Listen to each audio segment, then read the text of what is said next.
저 같으면은 안 해요. 그러니까 이제 워렌 버핏이 삼성전자를 안 샀던 것처럼 그 주식을 하자니 잘 모르겠고 그러면 안심하고 살 수 있는 게 뭐야? 공부 안 하셔도 될 만한 종목들이 있다는 거죠. 그냥 글로벌 넘버원이에요. 경쟁도 안 해요.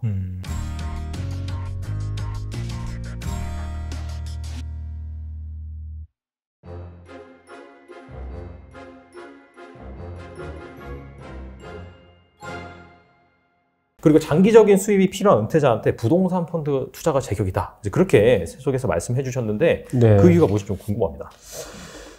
일단 부동산 펀드의 장점은 일단 자산 배분 차원에서 섞어 놓을 필요는 있을 것 같아요. 그러니까 지금 뭐 사람들이 투자 그러면 주식부터 막 생각하고 네. 근데 사실은 투자라는 거는 장기적으로 의도된 수익률을 설계하는 거잖아요. 그러려면 확실히 자산 배분도 먼저 해야 돼요. 네, 그래서 채권도 들어가야 되고 부동산도 들어가야 되고 예. 그래서 이제 그런 차원에서 이제 부동산 펀드의 그 장점이 뭐냐면은 첫 번째로는 확실히 부동산은 채권보다는 수익률이 높아요. 그리고 어느 정도 중장기까지 보유하게 되면 안정적으로 그 수익을 얻을 수 있다는 거죠. 그래서 이 중위험 중수익의 가장 대표적인 상품이다 이렇게 얘기하고 특히 예전에는 이제 부동산 쪽에 접근이 어려웠잖아요. 워낙 환금성이 떨어지기 때문에. 근데 이거를 해외에 보면은 이 부동산 같은 것들을 종이로 많이 만들어 놨어요. 그러니까 증권화 시켜서 굉장히 유동성이 풍부하다는 거죠. 여러분들이 한국에서 이 부동산 상품을 만나보기에는 되게 어렵지만 조금만 공부해서 해외 쪽에 들여다보면 굉장히 아주 다양한 부동산들을 사고 팔 수 있는 그런 기회가 생긴다. 뭐 이렇게 볼 수 있겠고요. 두 번째는 이제 얘네들은 산에 유보하지 않아요. 그러니까 주식 기업 같은 경우에는 번 이익 중에 일부는 미래 성장을 위해서 이렇게 내버려 두지 않습니까? 근데 여기는 그럴 필요가 없지 않습니까? 바로바로 다 나눠줘요. 배당 성향이 높다는 거예요. 그러니까 지금 뭐 여러분들 중에 은퇴하신 분들은 월급 더 이상 못 받으니까 돈이 필요하지 않습니까? 현금 수입도 짭짤하게 나오는 거죠. 그러니까 그런 수요가 있는 사람들을 그 수요를 해결해 줄 수 있고요.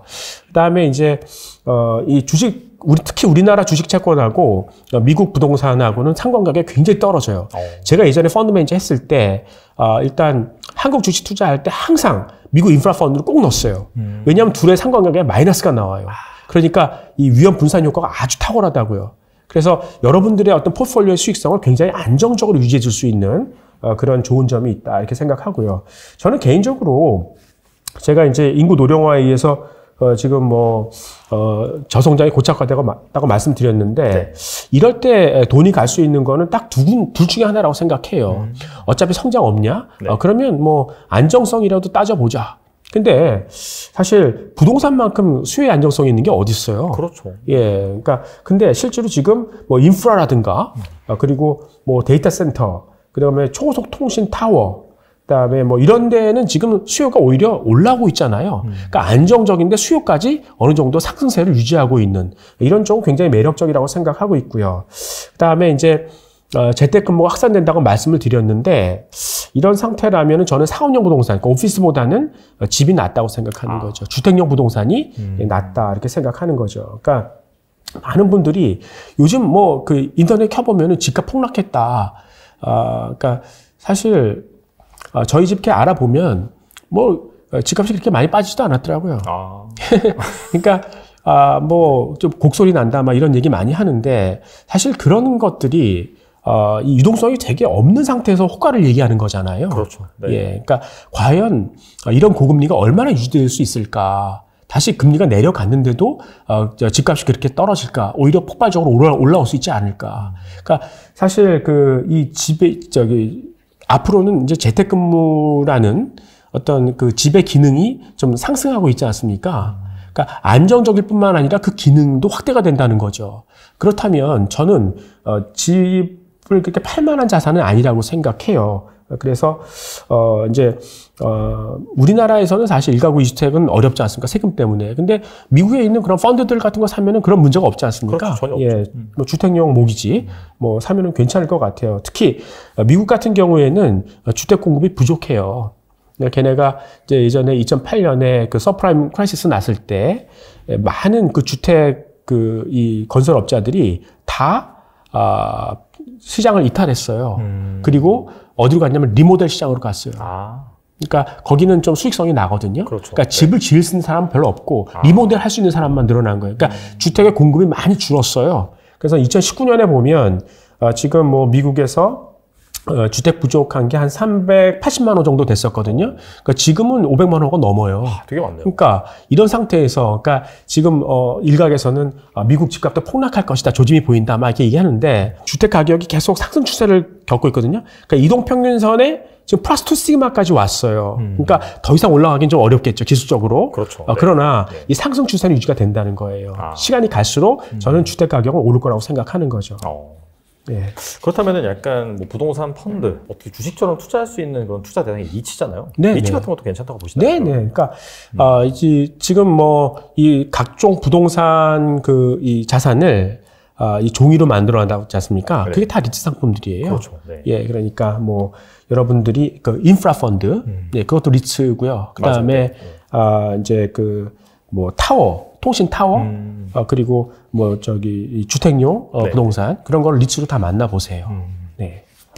알겠습니다. 그리고 이제 우리나라 투자자라면 정말 딱 하나의 주식을 꼽자라고 한다면 삼성전자잖아요. 삼성전자가 네네. 부동의 시가총액 1위를 꾸준히 유지를 하고 있고, 그 다음에 메모리 반도체 분야에서도 글로벌 1위, 뭐 스마트폰 시장에서도 역시나 높은 점유율을 유지를 하고 있고, 그래서 대부분 이제 주식을 잘 모르는 사람들도 삼성전자를 잘 알고, 그 다음에 뭐 초보 투자자라고 하더라도 삼성전자를 뭐 이렇게 뭐 매일 한 주씩이라든지 월급 받으면 조금씩이라든지 그렇게 차근차근 모아 나간다 보면은 결국에는 뭐 예금의 예금학보다 훨씬 더 나은 그런 결과를 얻는다라고 하면서 꾸준히 믿고 장기 투자하는 사람들이 많은데, 교수님은 그 삼성전자가 이렇게 꾸준히 믿고 투자할 만한 대상이라고 보시는지 좀 궁금하거든요. 그러니까 저 같으면은 안 해요. 그러니까 이제 워렌 버핏이 삼성전자를 안 샀던 것처럼. 그러니까 네. 글쎄요. 그러니까 지금 한참 좋은 시기이긴 한데, 네. 그렇죠? 근데 이제 사실 이렇게 반도체에서 놀라운 수익을 거둘 줄은 저도 몰랐고 아마 이건희 회장께서도 몰랐을 거예요. 근데 이렇게 높은 수익을 얻을 수 있었던 이유는 미국이 중국의 반도체 시장 진입을 막아줬기 때문에 그런 거죠.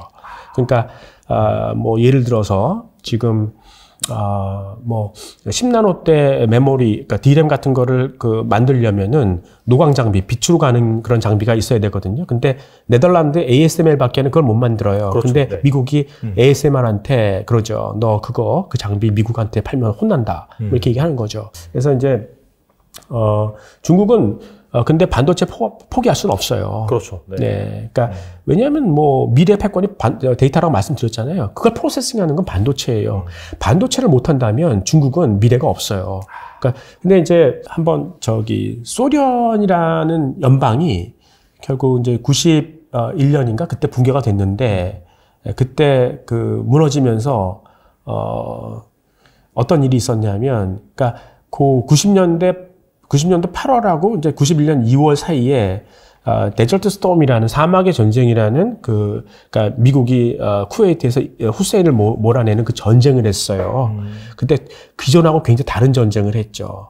그러니까 초전에, 그러니까 이제 시작하자마자 적의 어떤 신경망을 통신망을 마비시켜버리고 스텔스로 그냥 때려가지고 초전에 그냥 승부를 끝낸 거죠. 네. 그러니까 굉장히 전자전이었었어요, 한마디로. 그러니까 그걸 보고 나서 소련이 그냥 항복했죠. 그해 말에 12월 25일 날 네. 그냥 손을 들었는데, 그때 이제 소련 장성들이 했던 얘기가 우리가 미국의 무릎을 꿇은 것은 결국 컴퓨팅 파워 때문이었다. 그러니까 결국 반도체 때문에 그렇게 된 거다. 그러니까 결국은 이제 중국도 이제 이런 반도체 능력을 확보하지 못하면 군사력에서도 상대가 안 된다는 거예요. 그러니까 어떻게든 캐치업해야 되는 거죠.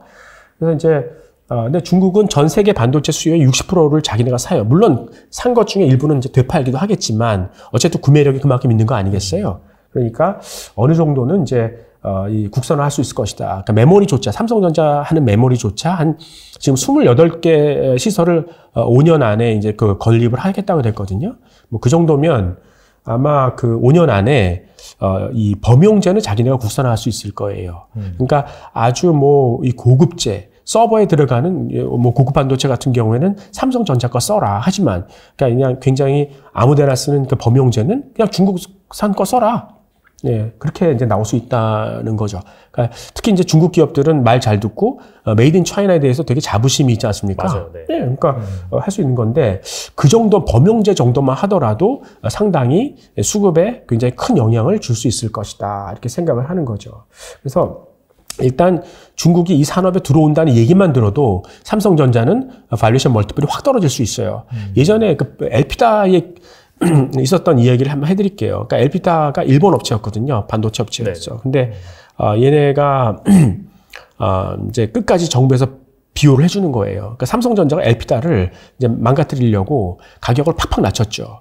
예, 그러니까 이 가격 경쟁 상대가 안 되니까요. 네. 예, 그러니까 엘피다가 적자 막 났어요. 그때 일본 정부가 이제 은행들을 막 부르더라고요. 우리 기간 산업인 반도체가 힘듭니다. 얼마씩 놓고 가십시오. 그러니까 그냥 대출 다 해주더라고요. 예, 그러니까 삼성전자가 누구랑 싸운 겁니까? 엘피다랑 싸운 겁니까? 일본 정부랑 싸운 겁니까? 정부랑 싸움. 예, 그러니까 결국은 중국은 어떻겠어요? 그러니까 훨씬 일본 정부보다 훨씬 더한 데가 중국 정부 아니겠습니까? 그렇죠. 그러니까 중국만 들어오면 사실 반도체는 일단 좀 무너졌다라고 생각하는 거죠. 그러니까 일단 삼성전자한테 시간이 있어요. 그러니까 이제 뭐 미국이 뭐 중국의 진입을 좀 억제해주고 있지 않습니까? 예, 그리고 아까 말씀드렸듯이 디지털의 시대가 열렸어요. 그러니까 반도체 수요가 생각보다 강할 거예요. 우리는 시간이 있어요. 그러니까 그 시간 안에 뭘 해야 되냐면 비메모리 쪽으로 이제 뭐 다각화 시켜야 되고 그리고 이제 디스플레이 쪽에서도 나노 소재가 있거든요. 그쪽에서 조금 더 뭐 QLED 같은 것도 한번 좀 해봐야 되고요. 퀀텀 닷 같은 거 있지 않습니까? 네네.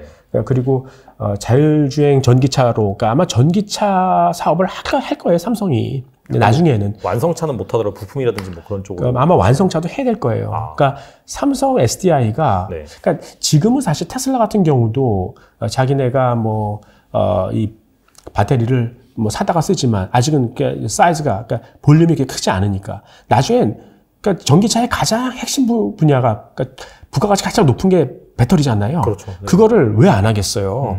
자기네가 직접 다 내재화할 거라고요.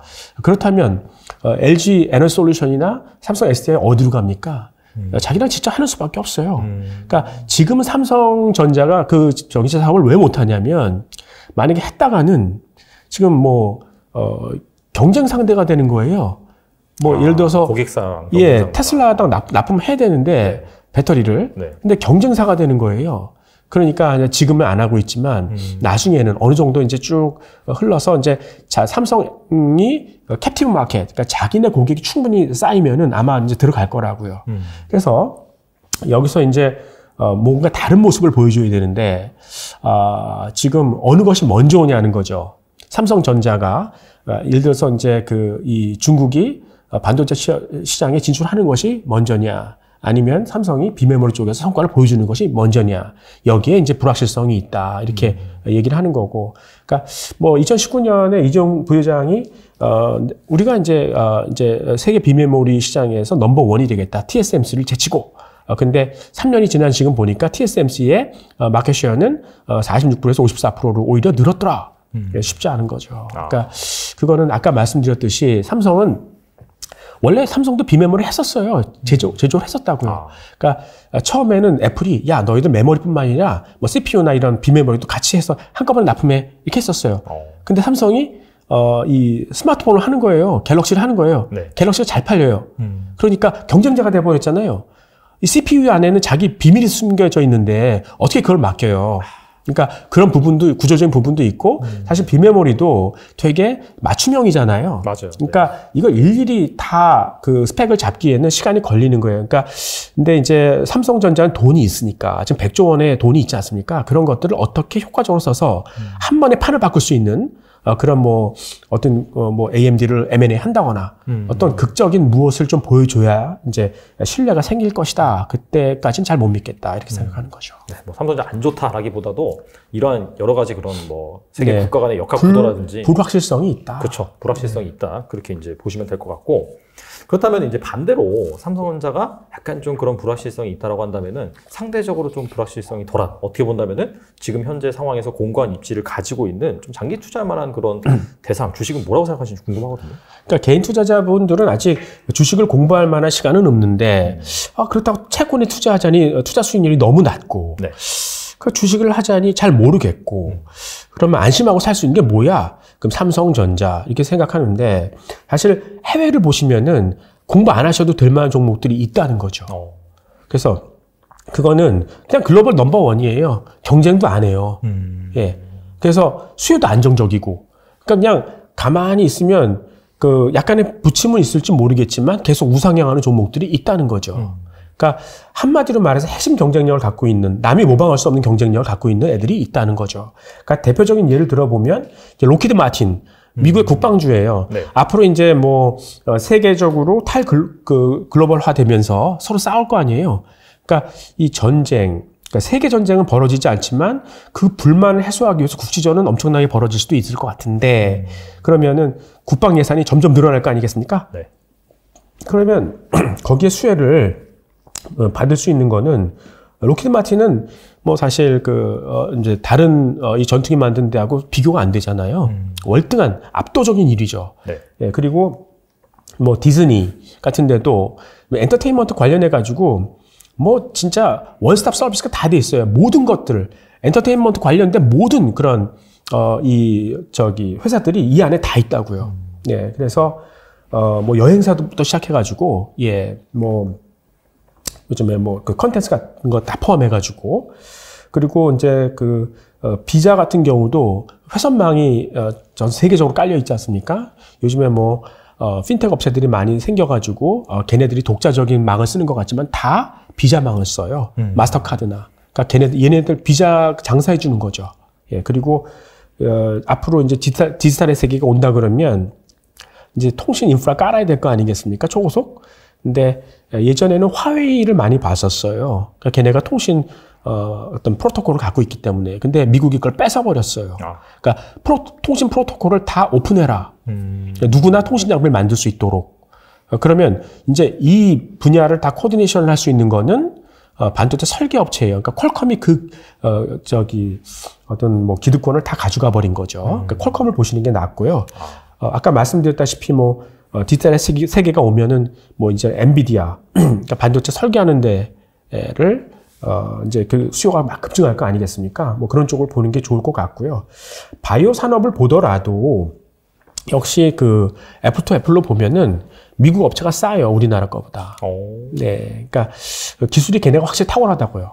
네, 근데 우리나라는 그런 만한 기술이 별로 없지 않습니까? 그러다 보니까 프리미엄을 주게 돼 있고요. 예, 그러니까 이제 누가 그러더라고요. 그러니까 이제 새로운 거를 막 만들 때는 기초 과학이 되게 중요하다는 거예요. 근데 미국에서도 이제 가장 이 아이비 리그의 퍼스트 티어 대학들이 기초 기술을 해요. 근데 세컨드 티어 대학들이 그걸 기술을 받아가지고 엔지니어링을 하죠. 근데 설령 우리나라 대학 교수들이 이런 탑 클래스에 있는 대학에 가서 박사과정을 받아도 박사과정은 마지막 단계는 엔지니어링을 한다는 거예요. 그걸 자꾸 한국 대학에 가서 가르친다는 거예요. 그러니까 그 엔지니어링 능력이 우리가 한강의 기적을 이룰 때, 남의 것을 모방해서 카피캣으로 성공할 때는 그게 도움이 됐지만, 앞으로 이제 새로운 것을 창조하는 이러한 시기에서는 확실히 문제가 있다. 그런 얘기를 해줬고요. 이제 자꾸 이제 여러분들한테 삼성전자가 아닌 해외 주식을 사라. 그거는 우리나라 원화는 구조적으로 떨어질 수밖에 없어요. 이미 출산율 때문에 그래요. 그러니까 지금 1가구당 0.88명이에요. 우리가 계속 낮아지네요. 예, 그러면 네. 우리나라 앞으로 젊은이들이 어떻게 할 것 같아요? 젊은이 숫자가 줄어들 거 아니에요. 약간 경제 활력성이 줄어들 것 같아요. 그러니까 결국 소비를 해주는 건 젊은이들이잖아요. 근데 그분이 줄어들면은 결국 소비가 안 되고, 소비가 안 되는데 어떻게 투자가 돼요? 그러니까 돈이 일한다는 건 투자가 된다는 건데, 돈이 여기 왜 들어와요? 일할 거리가 없는데. 그러니까 그런 여러분들이 한국인이지만 어떤 원화 가치의 어떤 하락을 좀 해지하기 위해서는 저도 사실 제 재산의 반은 달러로 바꿔놨어요. 예, 그렇게 보호하시는 게 중요할 것 같습니다. 알겠습니다.